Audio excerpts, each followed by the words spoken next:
Dans quelques jours, Louis pourra profiter de ses vacances après une année un peu particulière. Cet élève de seconde au lycée n'a pas eu un seul cours de français depuis la rentrée. Un trou de 4 heures chaque semaine.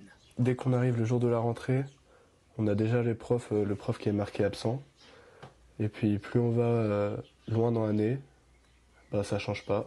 Il nous disait qu'on allait avoir un prof à la fin des vacances de Noël. Le prof, on n'a jamais eu de prof au final.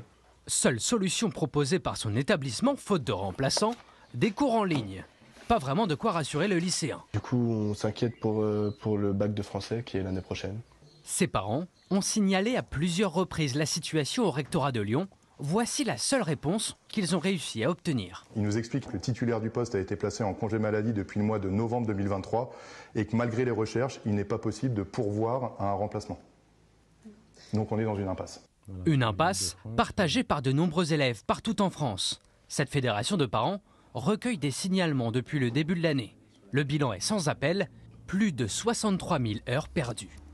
Je voudrais seulement rappeler que c'est que du déclaratif. Et on arrive à ce chiffre-là qui va être forcément en deçà de la réalité. Île-de-France, Loire-Atlantique ou encore Rhône-Alpes, si le problème se retrouve partout en France, les grandes agglomérations sont particulièrement concernées, et plus spécifiquement, certaines matières scientifiques.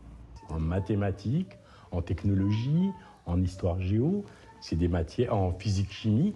Une situation source de frustration chez les parents, chez les élèves, surtout quand on se rappelle que le président de la République promettait un professeur devant chaque classe l'été dernier.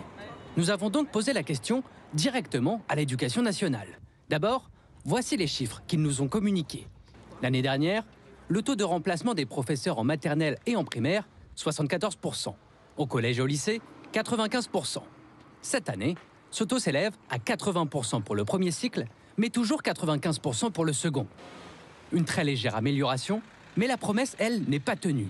Et plus étonnant, quand nous demandons à l'administration des explications, le directeur général des ressources humaines saisit l'opportunité pour passer un appel à candidature.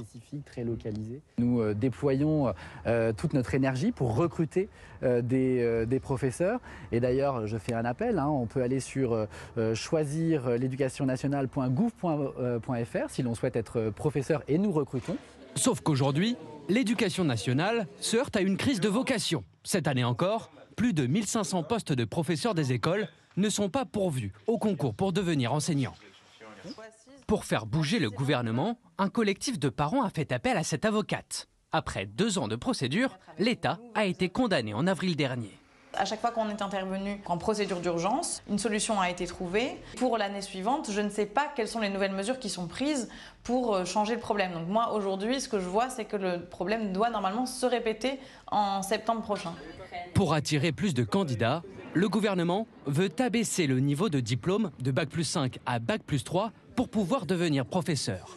Une mesure suffisante? La réponse en septembre 2025, au moment où la mesure sera effective.